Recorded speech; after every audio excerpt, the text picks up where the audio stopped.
Math bye HDM में आप सभी का स्वागत है। आप मेरे चैनल को यूट्यूब में सर्च कर सकते हैं मैथ बाय एचडीएम करके। यहाँ पर मैं आपको बेसिक गणित सिखाता हूँ और इसके साथ साथ आपके किसी भी एग्ज़ाम में आए हुए क्वेश्चन का सलूशन लाता हूँ, जो कि आप मुझे कमेंट करके बताते हैं कि सर इसका सलूशन लाइए या आंसर के लाइए, हम उसी को सॉल्व करते हैं। तो आज जो हुआ प्यून का एग्ज़ाम, ठीक है, सीजीपीएससी प्यून, उसके गणित के क्वेश्चन को आज हम सॉल्व करेंगे। ठीक है, तो सबसे पहला प्रश्न आपके स्क्रीन पर है 19 नंबर से जो स्टार्ट हुआ है। निम्न में से कौन सा -4/7 के समतुल्य नहीं है? ठीक है, समतुल्य नहीं है ये पूछा है। तो देखिए, अगर मैं 4 में जितने का गुणा करूं उतने का ही गुणा नीचे में करूं तो जो अंक प्राप्त होता है वो उसके समतुल्य कहलाएगा। जैसे कि अगर मैं 4 में 3 का गुणा करता हूं तो 4 तिया 12 होगा, तो उस 3 का नीचे भी करूंगा तो 7 तिया 21 होगा, तो ये उसके समतुल्य है। अगर मैं 4 में 5 का गुणा करूँ तो 5 चौक 20 होगा और 5 सत्ते 35 होगा, तो ये भी समतुल्य है। ठीक है, अब अगर इसमें मैं 7 का गुणा करूँ तो 7 चौक 28 होगा और ये 37 सत्ते 49 होगा, तो ये भी समतुल्य है। समतुल्य बस ये नहीं है, तो ये सब आपके आंसर नहीं है, क्योंकि ये सब समतुल्य है। इसमें पूछे समतुल्य नहीं है तो आप कहेंगे ये आपका आंसर है, क्योंकि 4 दूनी 8 हुआ, लेकिन 7 दूनी तो 14 होता है, लेकिन यहाँ पर 28 है। इसका मतलब ये समतुल्य नहीं है, तो यही आपका आंसर है सी। ठीक, अब देखते हैं अगला प्रश्न।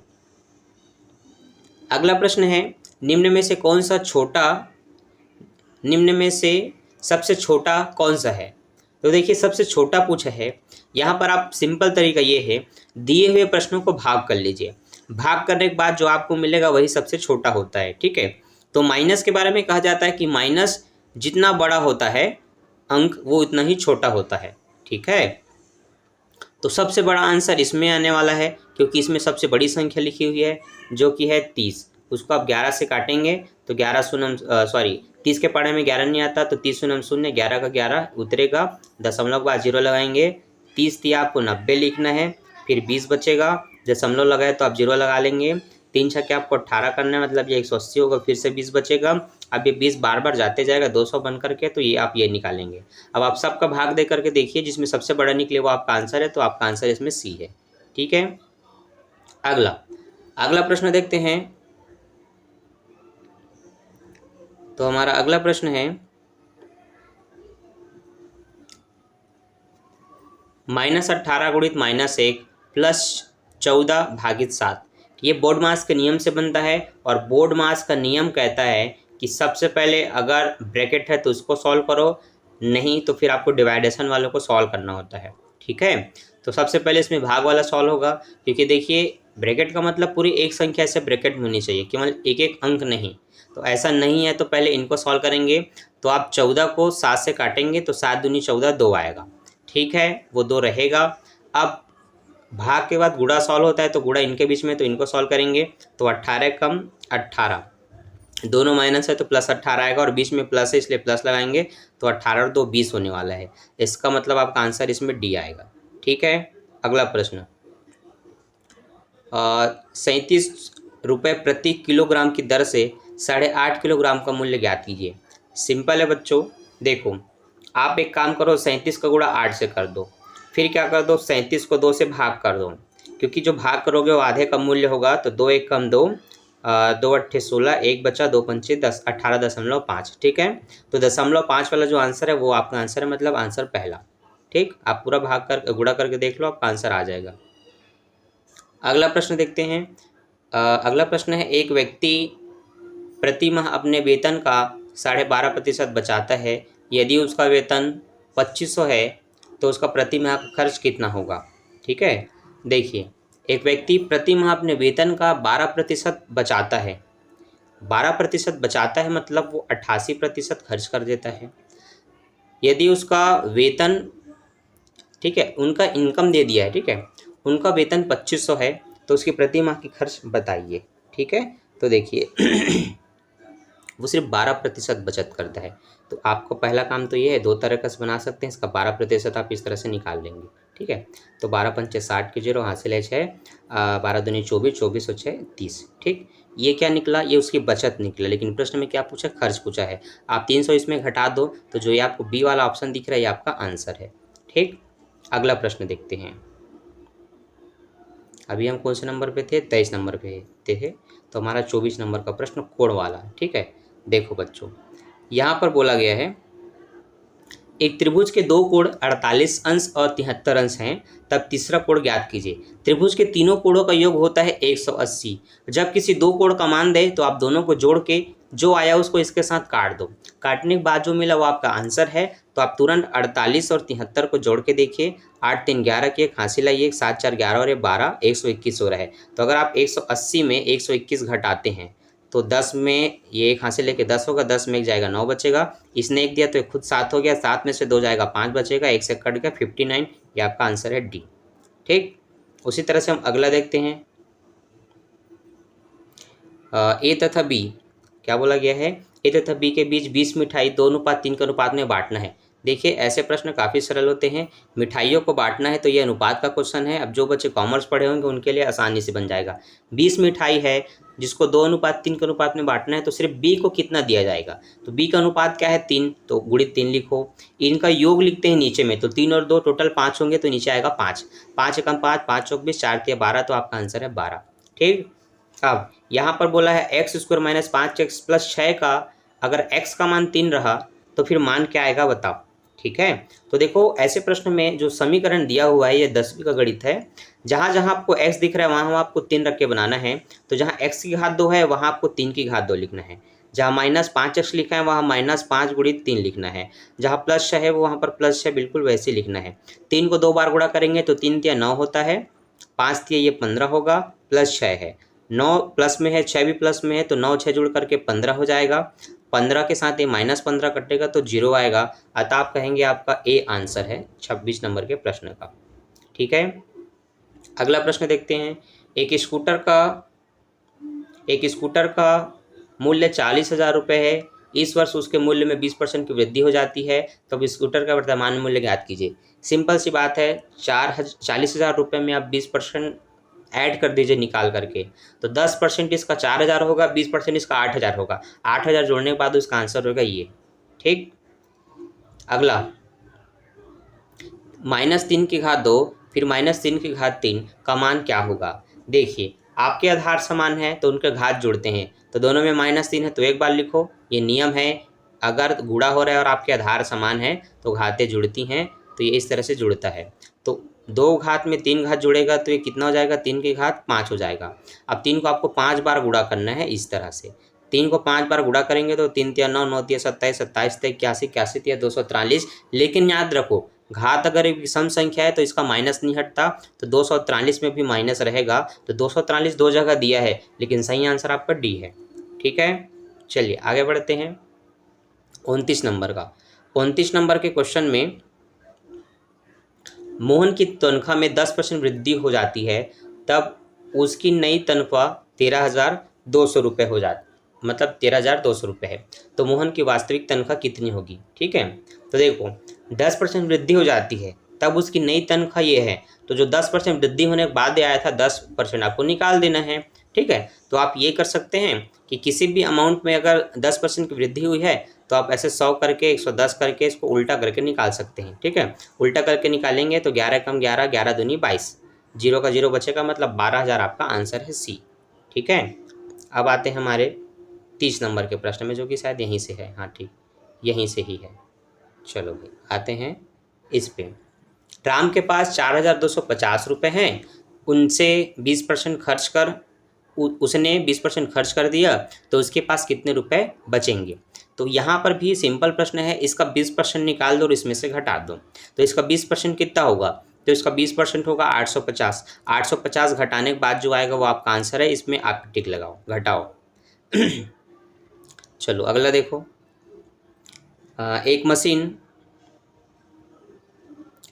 मशीन 6 घंटे में दूध की 840 बोतलें को भरती है, तो 4 घंटे में कितना भरेगा? कोई कितने भी समय में कितना भी भरे, उनको आप ऐसे डिवाइड कर दो।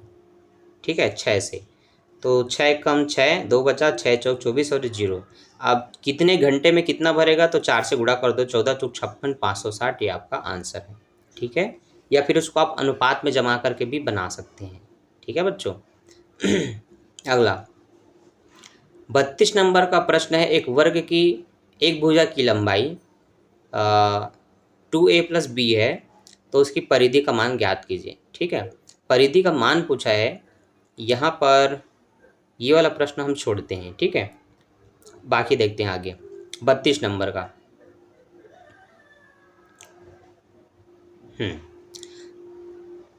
तो 21 नंबर का क्वेश्चन खत्म हुआ। 32 नंबर के क्वेश्चन ये हम छोड़ रहे हैं, इसको हम लास्ट में देखेंगे। 33 नंबर का देखते हैं।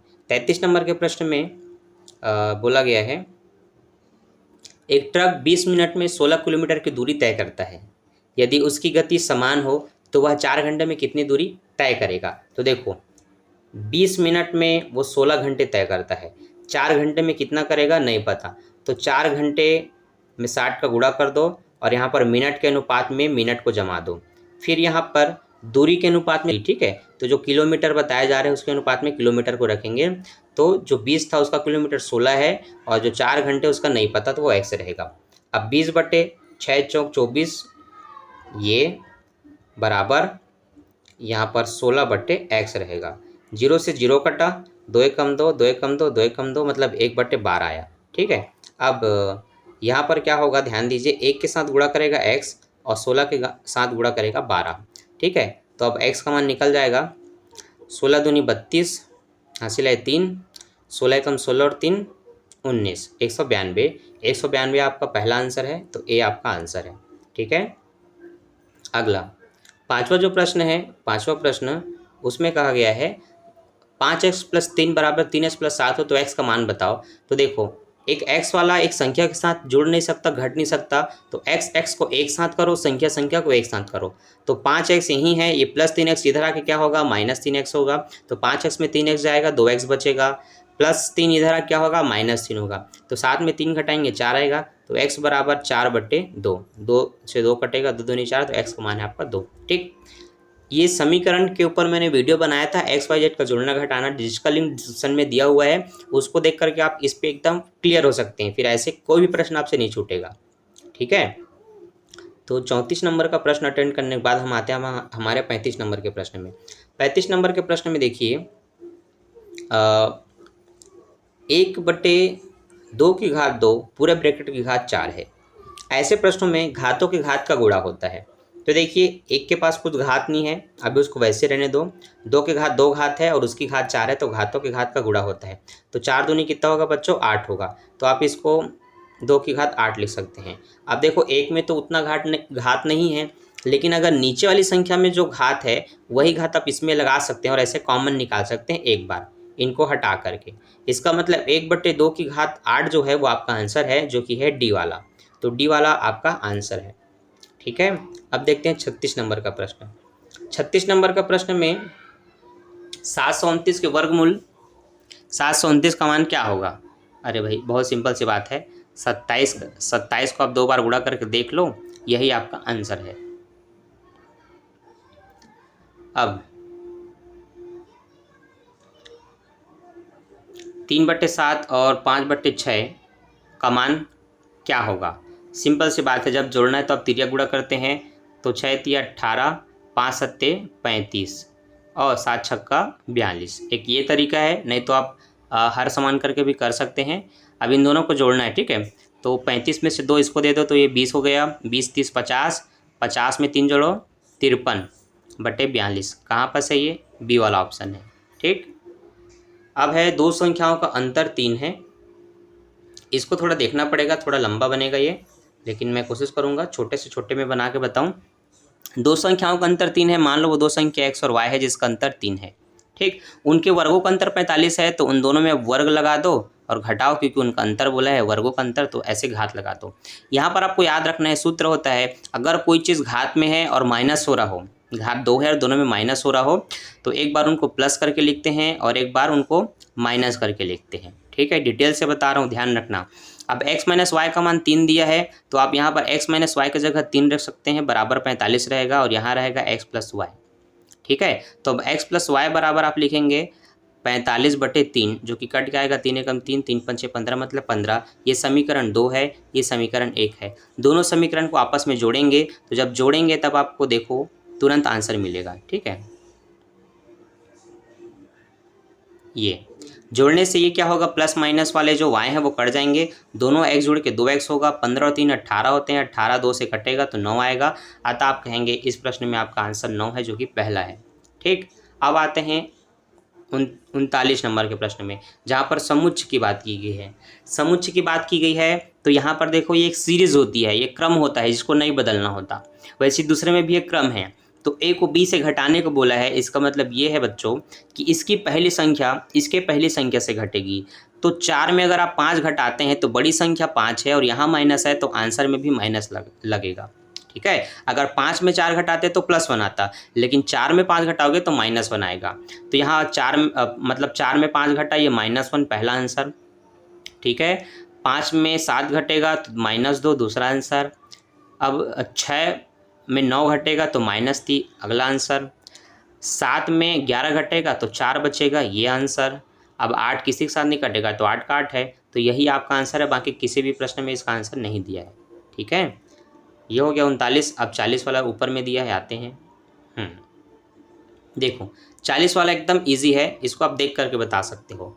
ये जो एक लाइन खींची गई है, तो एक कोण का मान जो इस तरह से सीधा सीधा हो वो 180 अंश का होता है। कितने अंश का होता है? 180 अंश का। ठीक है, अब इसमें ध्यान ये देना है आपको कि अगर ये 180 अंश है तो बोला जा रहा है कि यहाँ से लेकर के यहाँ तक का मान पूरा 150 है। वैसे यहाँ लिखा कहाँ है, तो देखो इतने का मान इसने सिर्फ x दिया है और उसको निकालने के लिए क्या बोल रहा है, 150 में से x को घटाओ। तो 150 क्या है, 150 पूरे इतने का मान है 150, जिसमें से बस इसको घटाओ तो x का मान पता चलेगा। इसका मतलब ये बच्चों कि अगर ये पूरा 180 है और उसमें से इतना 150 है, ठीक है, 180 में इतना 150 है तो ये सिर्फ 30 होगा, तो आपका आंसर है ये। तो इसमें ज़्यादा दिमाग ही नहीं लगाना, सिंपल सी बात है। अगर मैंने आपको बोला कि ये 90 अंश का है, ठीक है, जिसमें से बीच में मैंने एक लाइन, सॉरी ये पूरा, हाँ चलो इतना मैंने बोला 90 अंश का है, जिसमें से मैं बता रहा हूँ ये 2 लाइन खींच करके कि अगर आपको y का मान निकालना है,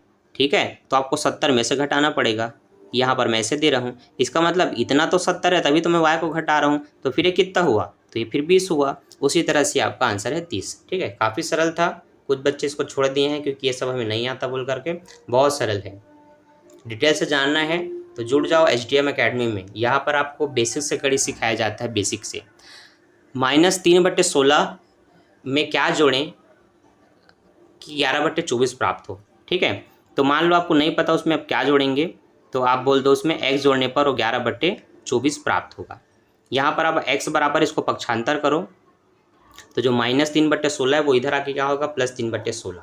ठीक है, दोनों को आप नज़दीकी हर समान करके बनाएंगे तो दोनों को 48 में बदल सकते हैं, लेकिन 48 में बदलने के लिए 24 में 2 का गुणा करना पड़ेगा, तो 2 का ऊपर होगा तो 11 दूनी 22 हुआ।